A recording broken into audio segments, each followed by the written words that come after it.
નમસ્કાર મિત્રો, સ્વાગત છે મિત્રો તમારું ગુજરાતી ન્યૂઝ 104 યુટ્યુબ ચેનલમાં। આજે તારીખ 15/7/2025ના રોજ ગુજરાતમાં કયા કયા જિલ્લાઓમાં વરસાદ પડશે અને આગામી દિવસોમાં કેવું હવામાન રહેશે તેના વિશે વિડીયોમાં વાત કરી લઈએ। છેલ્લે સુધી જોતા રહેજો અને ચેનલમાં નવા છો તો ચેનલને કરી લેજો સબસ્ક્રાઈબ। છેલ્લા ઘણા દિવસોથી ગુજરાતમાં ખાસ કરીને સૌરાષ્ટ્ર અને દક્ષિણ ગુજરાતમાં અનેક ઉત્તર ગુજરાત અને વિસ્તારોમાં ભારે અતિ ભારે વરસાદ વરસી રહ્યો છે।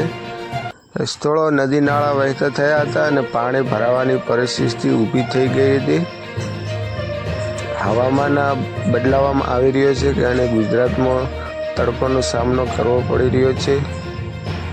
હવામાન વિભાગની આગાહી અનુસાર 5 દિવસ માટે રાજ્યમાં છૂટાછવાયા વિસ્તારોમાં ગાજવીજ સાથે હળવાથી મધ્યમ વરસાદની આગાહી કરી છે। ખાસ કરીને આજે 15મી જુલાઈના રોજ ઉત્તર ગુજરાતમાં સાબરકાંઠા, અરવલ્લી, મહીસાગર જિલ્લાઓમાં ભારે વરસાદ પડી શકે છે। જો આ માત્ર એકાદ દિવસ માટે થશે, ત્યારબાદ વરસાદની તીવ્રતા ઓછી થઈ જશે।